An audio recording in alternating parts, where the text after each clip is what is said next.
Welcome back, everybody, to the channel. We have an exciting program coming up today.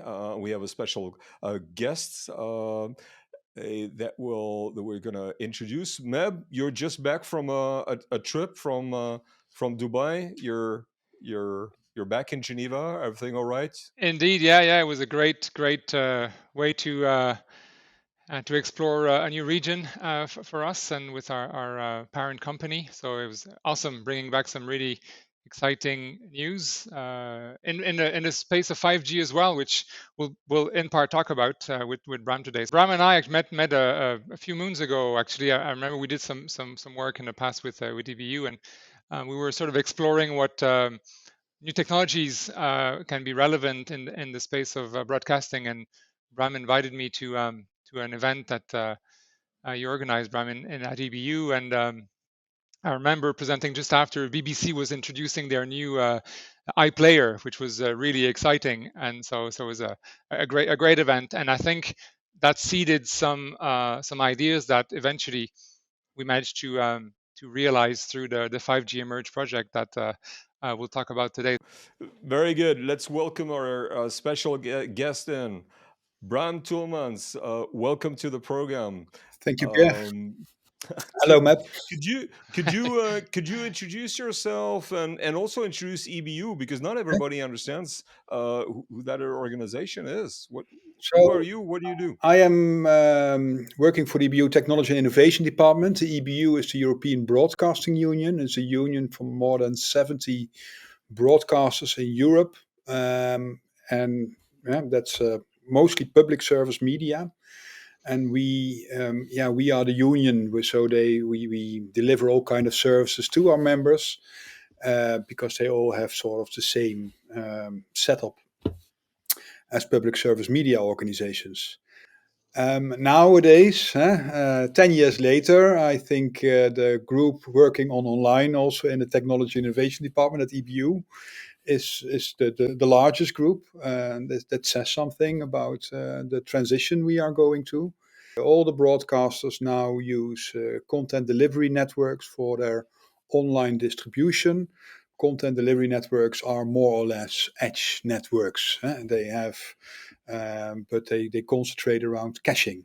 So Bram, let me interrupt you. Yeah. We're gonna jump into technology, and we're really interested in that technology piece. But I've got a broader question before we actually jump into that technology piece. Is EBU operating the Eurovision Song Contest?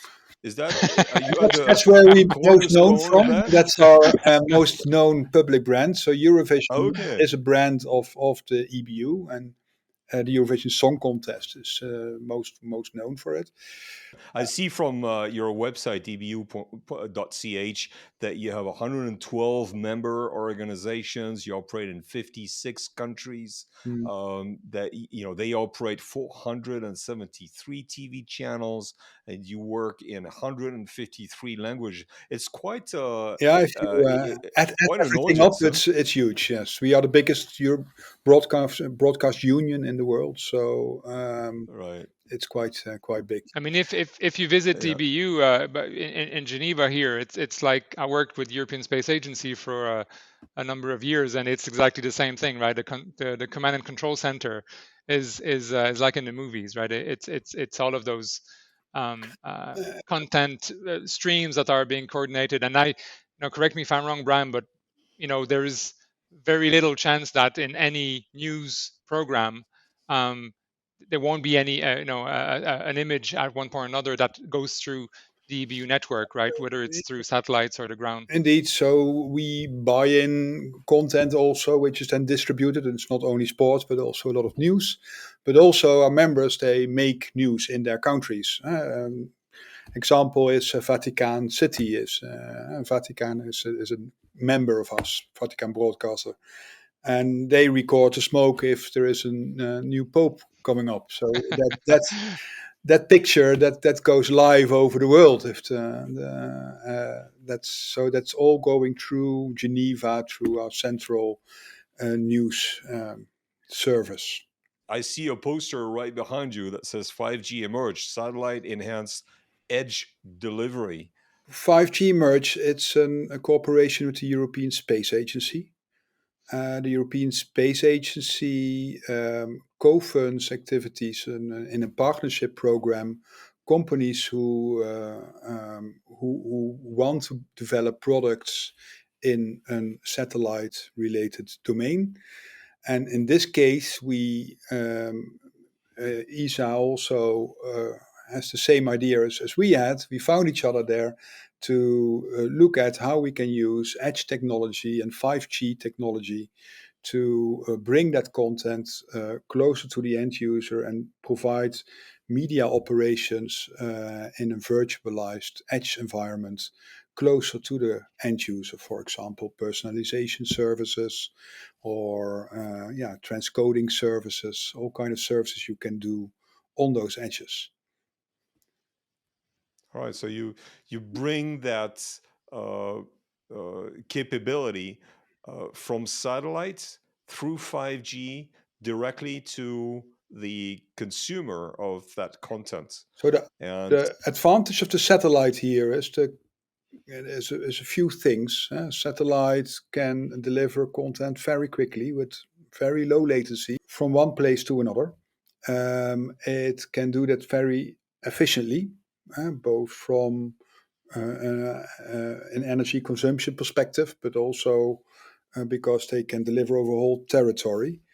And what we did in preparation of this big trajectory is calculate how you could deliver a pipeline over satellite of popular content and distribute it over a region where it could be received, for example, by edges that are close to the 5G base station. And then this content would then be available directly in the 5G base station. And you would wonder, does it compete with the internet connectivity the 5G base stations already have? And then you can see that even with fiber connections, satellite could compete. But you also see that a lot of those 5G base stations are connected through microwave technology. And this is actually very energy consuming. It's really a microwave, which you point to point together, and it's also therefore an expensive way of connecting different base stations. And that's where offloading that a vast area of the popular content already through the satellite saves a lot of traveling of all that traffic all the time over that backbone, which is A, congested, and B, expensive, and C, creates delays and all kind of dependencies there. And I think the edge, from an edge perspective, it's exciting because you have a number of edges, right, in this model, and it's about understanding the way users are consuming content, and basically be smart about how do you leverage this broad coverage that the satellite can provide, and via the return link, right? So we have a small return link where we're able to analyze the way the content is used, and basically predict, and when it becomes interesting to use the satellite distribution, bypassing the fiber network, and then tap directly at 5G for the last mile problem. Yeah. Which is, it's in many ways, it's the ultimate application. We always look for the killer app, right? In many different sectors from an edge perspective, and in terms of content distribution, I think that could be the killer app that brings the best of satellite distribution. Gives 5G a real advantage compared to other technologies, and free up the fiber network for other type of use cases that are more appropriate. in this context, what's the contribution of SixSq?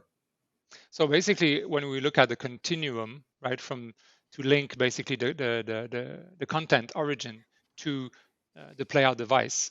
That space in between where the content the content travels, whenever there is a need for either caching or transformation, is an opportunity to define this as an edge device, okay, as an edge location.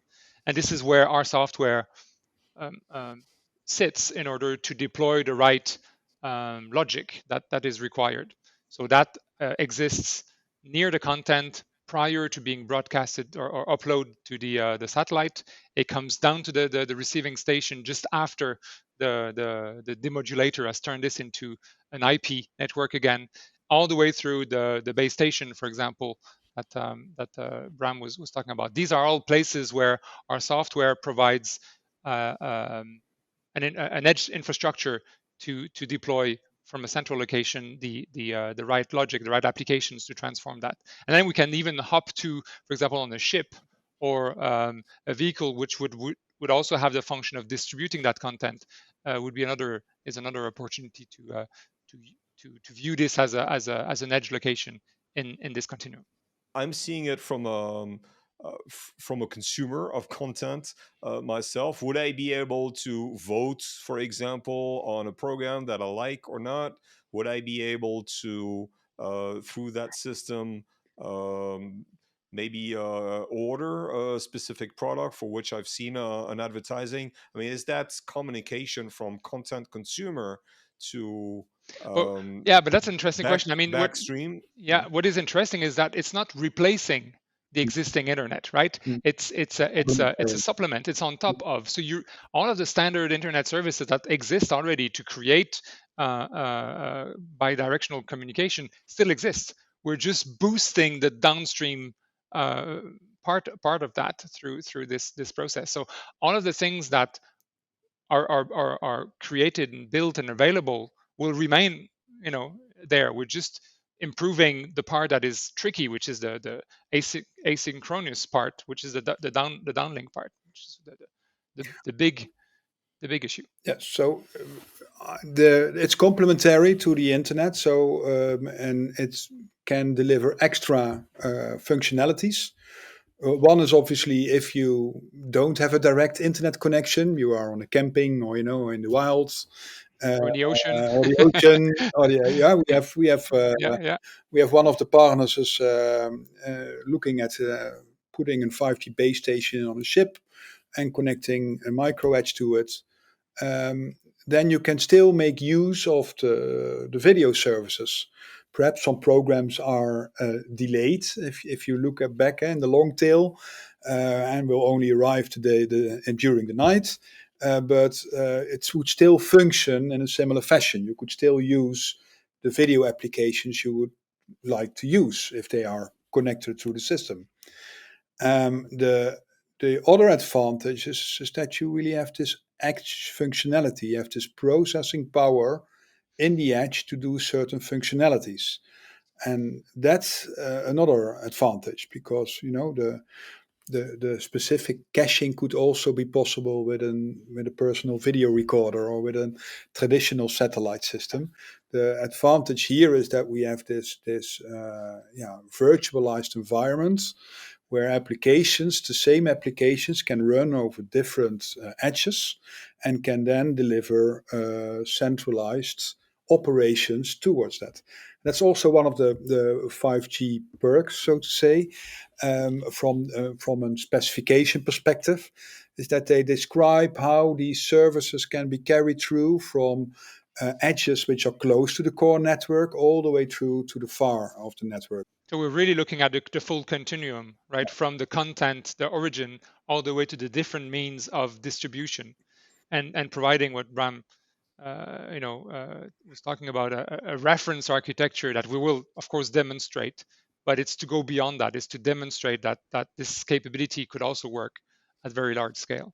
So who else is part of this consortium? We heard European Space Agency, obviously SixSq. Who else is part of it? It goes through the full chain. We are describing the world almost. So we have companies representing parts of the world, But there's also Nagra involved, both For security. for security, but also for online video platform they have. We have G-Core as a CDN. We have RAI as a broadcaster, content provider. We have SES, Viasat,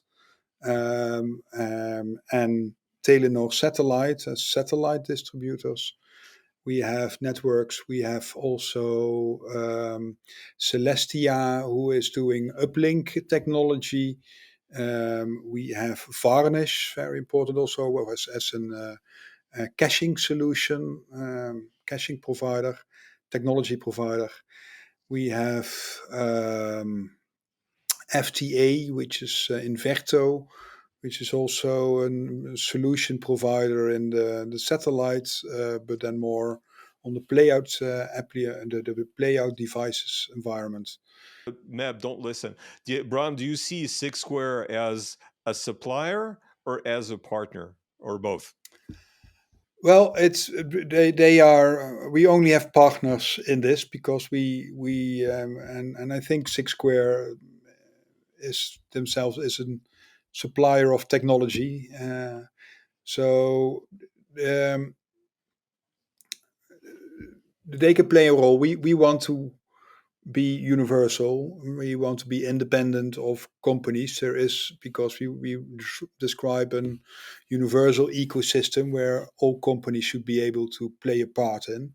So theoretically, it could be that there is another SixSq that could play that operation.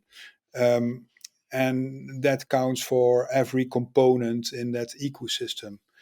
Now, with the place they have now and being early in the project, I guess they have a very competitive edge to be in a good position in that market. And what did you particularly like in when engaging with SixSq? What was appealing to you and still is today? The appealing side is multiple appealing sides. One is that you can create with SixSq a single cloud environment where your application can use all those distributed edges, and that's a very strong proposition. And that at the same time those devices where it's running on are controlled towards the application side, so that the application can have access to a part of the storage or a part of the connection time, that these functions can be exposed through the SixSq to the applications.